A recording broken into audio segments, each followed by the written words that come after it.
Indiana Jones and the Crystal Skull, there was another road that like the world could have gone, and it was Indiana Jones and the City of the Gods.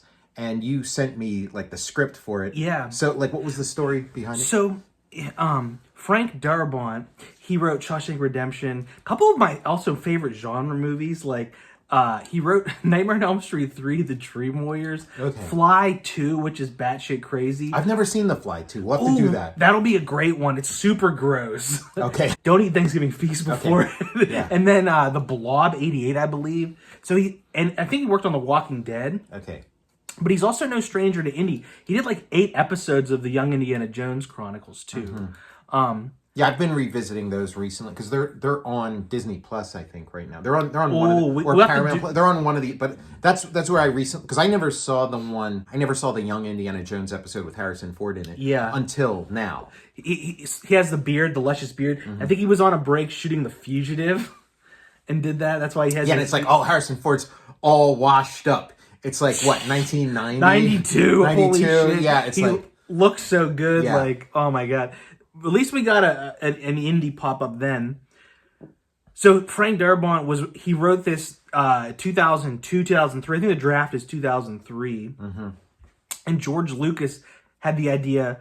I don't know I think the draft before, there was another script that came after this. It was like the Saucer Men from Mars. Yeah, that was the one I always heard about. Like, there was this like long gap between Last Crusade and Kingdom of the Crystal Skull, and I'd hear all kinds of stuff like M. Night Shyamalan's going to direct one, there's going to be this, there's going to be that, and then yes, Saucers, they were going to do Saucers, kind of like an X-Files kind of thing, but then there was like Mars Attacks and Independence Day and stuff. Like, it was just, Saucers were like too oversaturated. Yeah. And Spielberg, there's a Variety article about it. It came out around the time that Crystal Skull was released in 2008, and Spielberg wanted to direct Darabont's script. He spent a year working on it and was pissed. There's another, I think it's been deleted, an MTV article where he was mad about like getting his script rejected. But Spielberg wanted to get the green light on it, and I don't know Lucas's rationale for not giving it his perfecto stamp. Yeah, the same as perfecto stamp. He gave it the imperfecto or the dark side. Yeah. So this is like a movie that didn't get made. And of course, it's like, we've read a bunch of scripts, and it seems like it's always sort of the same story where they're like, oh, there's this script and they didn't make it, and either like, oh, it's a shitty script and then they finally made a good one, or it's like, oh, this is like the greatest script ever, why didn't they make it? And they make it. But like, the idea is always that like these scripts are just like put in the fire and like gone forever. But it, like, reading it, it's not Indiana Jones and the Crystal Skull. It's a very different movie. But there's so much of Indiana Jones and the Crystal Skull 100%. in there, like where it's almost like this is like a draft of Indiana Jones and the Crystal Skull. I wouldn't call this a completely different movie. It's got like, it's got the 50s setting, and then it's got Russian agents disguised as American military with busted into an American military base. It's got the whole sequence where like Indy puts himself in a refrigerator where a nuclear bomb gets dropped in this like test. So it's got all the stuff of like the mannequins in the city that get incinerated. It's got all that stuff. It's got so much like so much going on in it that's in Crystal Skull. There's no mutt. We got no mutt, like, and we have no Mac. That was where George Lucas was like, I don't like it. I need a role for Shia LaBeouf in this. I've been hanging out with Shia a lot, and we need somebody who's like hip and hot and new and young that like the kids will all go nuts for. Steven, have you ever watched the movie Holes? Mac isn't in it, but there is like a guy who's Indiana Jones's best friend who betrays him.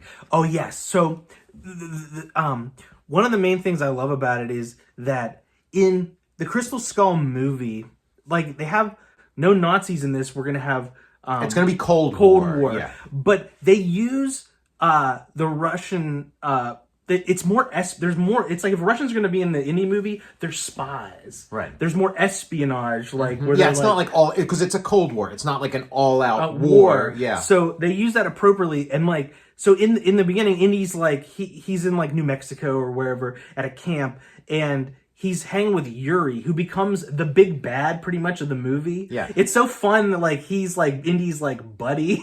Yeah, because he starts out as a buddy, and like reading the script when I was reading those like early parts, I'm picturing Yakov Smirnoff because Holy he's like ketchup. I love ketchup. This is great. Like, what a country. There is ketchup everywhere. In my country, we don't have ketchup. Here, you have it everywhere. It's wonderful. Beautiful American women. Like, it's got all that kind of stuff. So, yeah, you see him as a good... And it is kind of like Mac, how Mac is like a Judas figure. He kind of, betrays Indy. And it is interesting the way it's set up. Like, it was laying... Like, because I'm reading it with...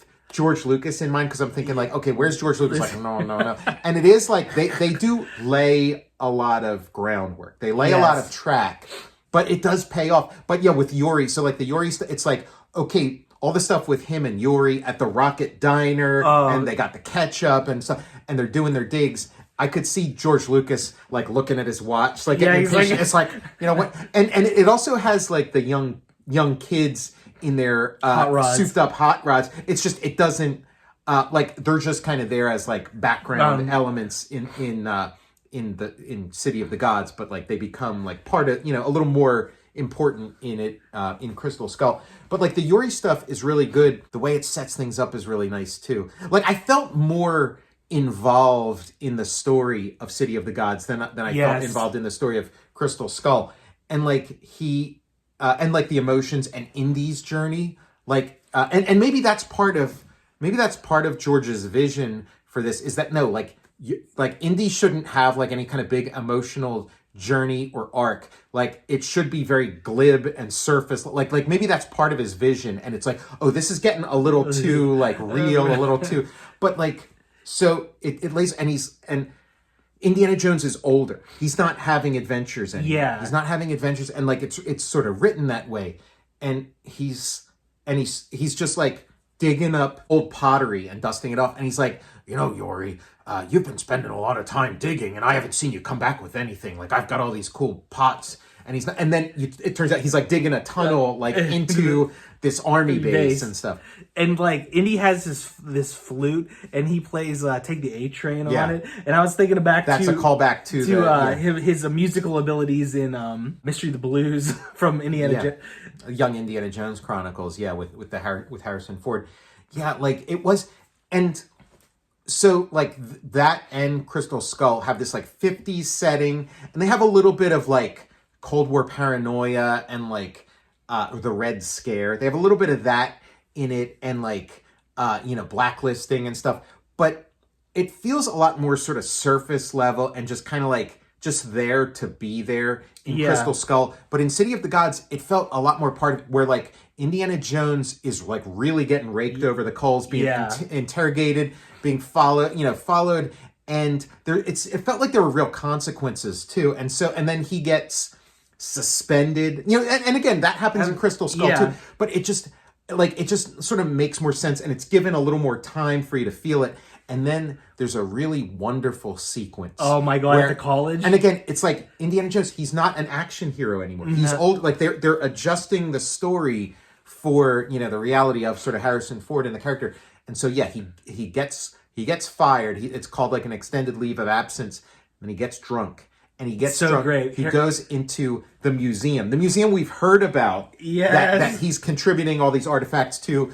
The it's so good. The Cross of Coronado, and you start seeing all his treasures in there, and you see the fertility idol, the Cross of Coronado, and then the fertility idol, and it's like, oh well, he lost the fertility idol in Raiders, but then it's like, I have to do a lot of stuff to get this, and he's talking to Marcus's statue, yes, and it's a little more like more emotional, where like when Marcus's bust or his statue or whatever shows up in this, it's a complete goof, and I know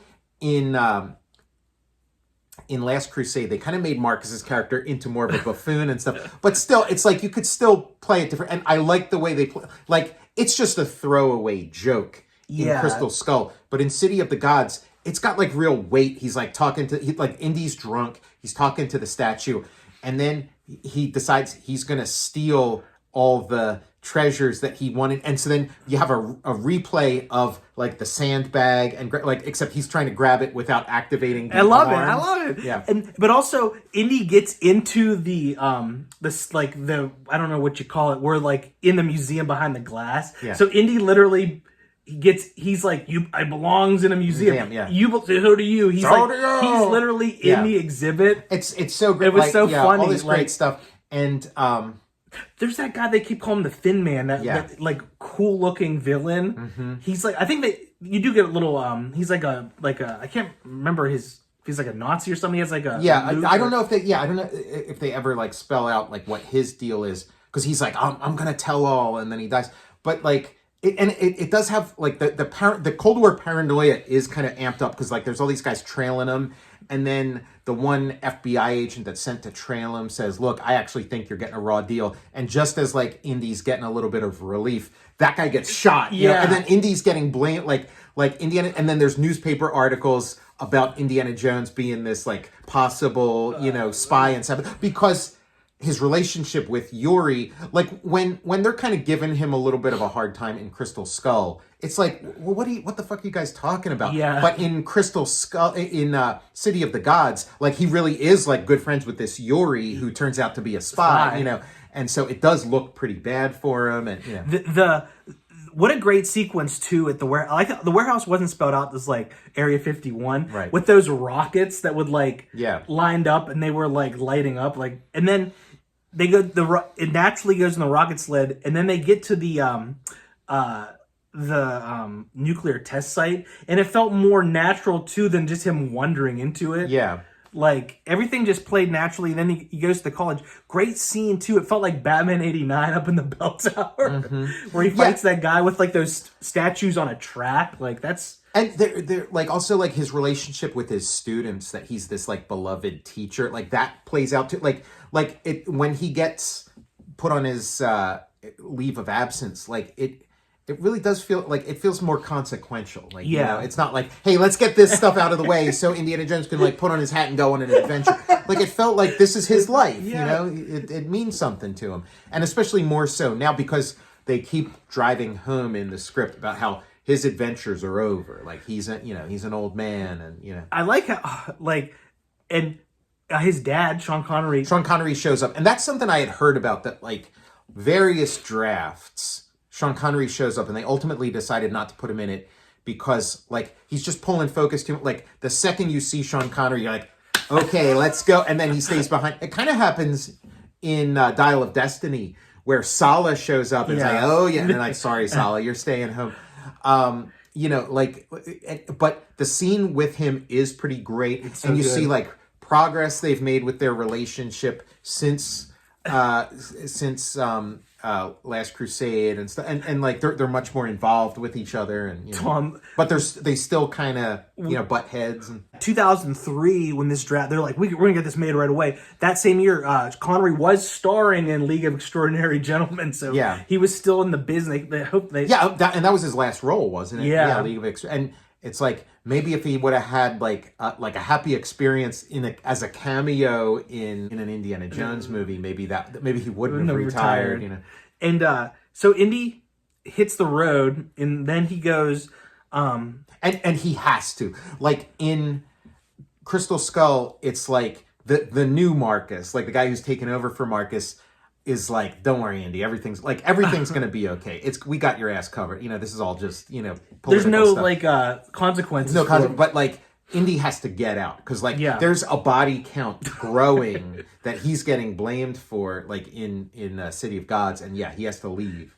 As soon as Indy, like it's a Cold War movie, it's like a paranoid movie, it's like a body snatchers kind of movie, and so like the minute there's any sign of hope, that's going to be extinguished. So the minute the FBI agent tells him, you know what, I kind of think, you're getting a raw deal, boom, that guy's dead. And then the Thin Man, this guy who like killed that guy and who's, trying to get Indy, the second he's like, just pull me up, I'll tell you everything, I'll give you all the answers, I'll tell you everything, then he dies too. Yeah. His sleeves rip off of his jacket. Yeah.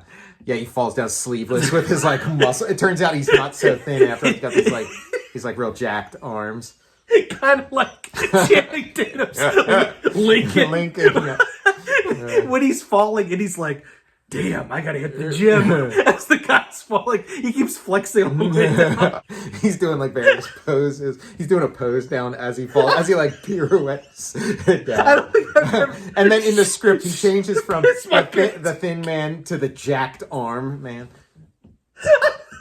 His pecs are going up and down as he's falling. So yeah, the City of the Gods. So it's like we're easing Indy into his action role. And again, it's not like Crystal Skull was way more action-packed from like the first moment than City of the Gods was. City of the Gods, they ease it, like he rides on a horse. It's not some crazy stunt chase. It's like he's riding on a horse to get, from point A to point B. City of the Gods doles out the Crystal Skull better. Mm-hmm. Like Crystal Skull showed up in like this bowling ball bag.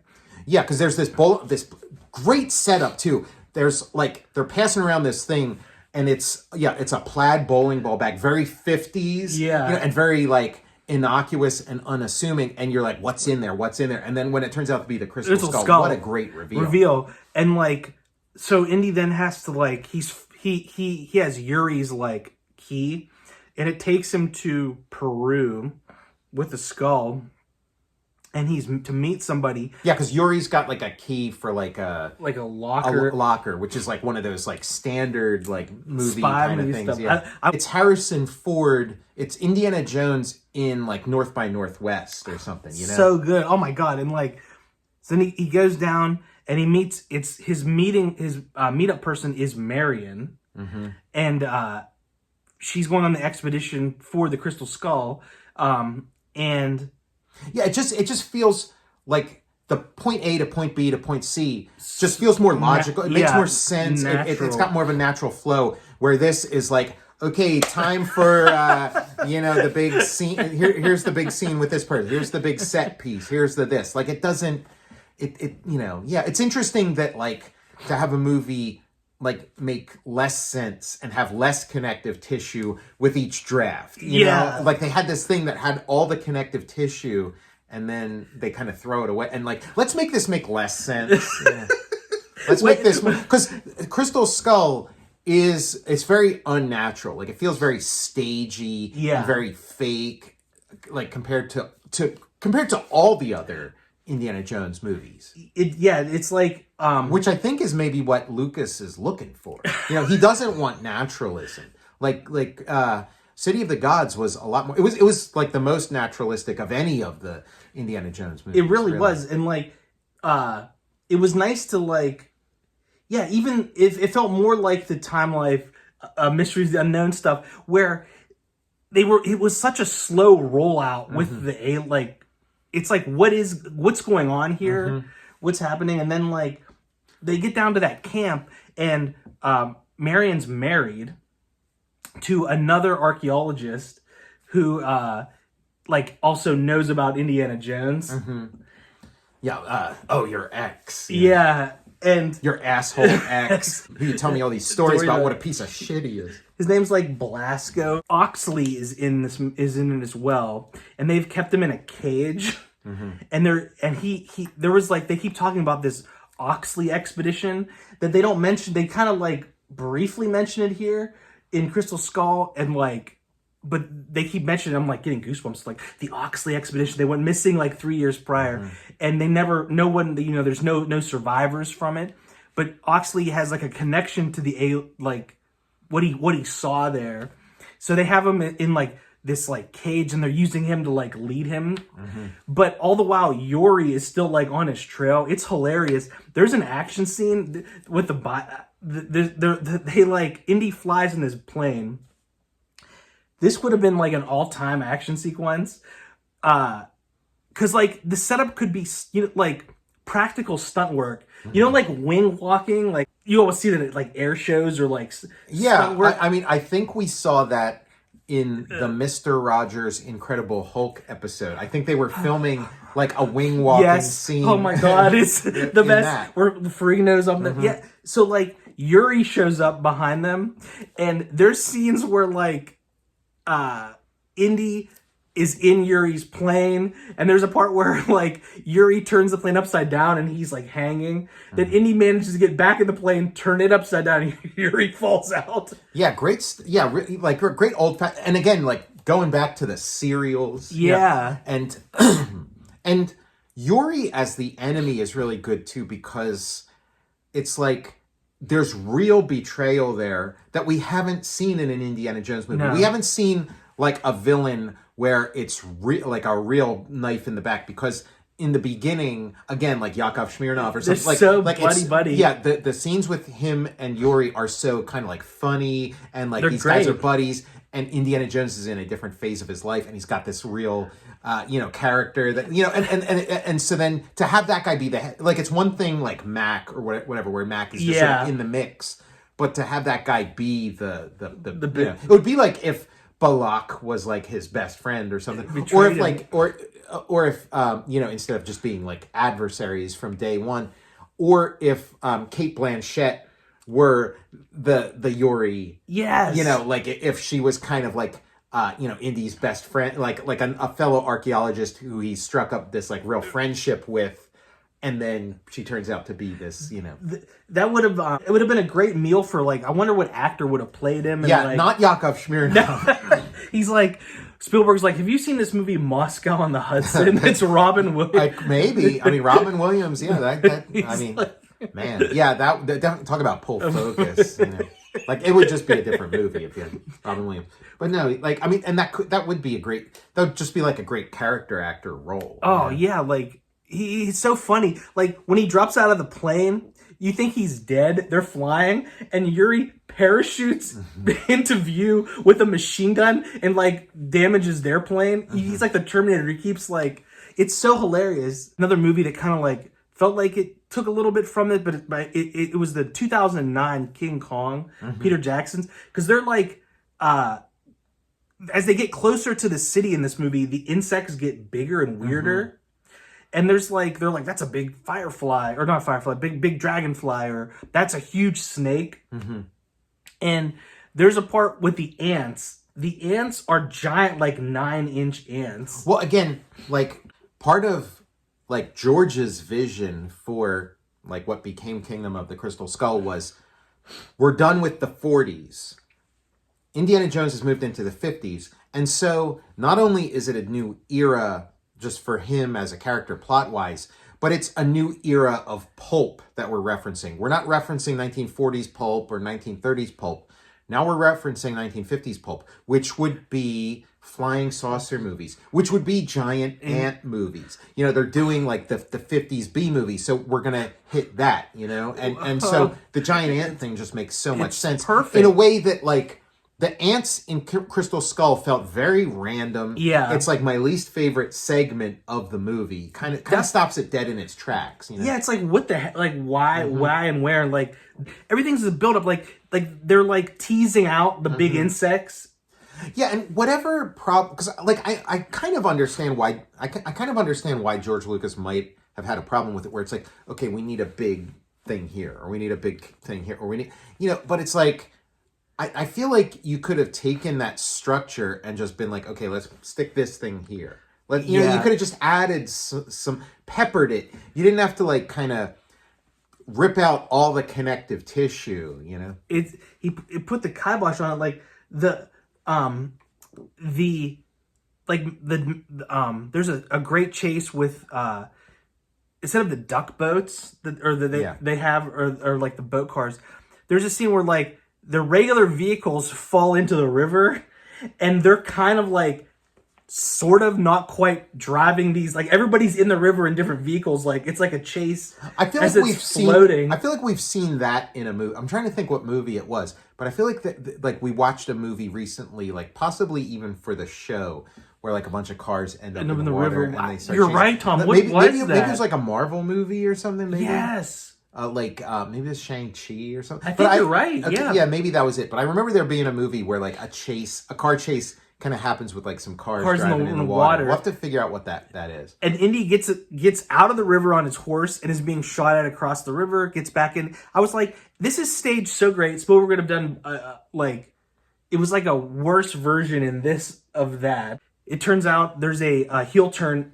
Marion's husband is a spy for Russians. Is working with Yuri. It's Again, so just awesome. all part of the period of like paranoia and like So everybody, like a spy under every under every couch or something. And then the I forgot they're working with the president of like the country that they're in, or like the local leader.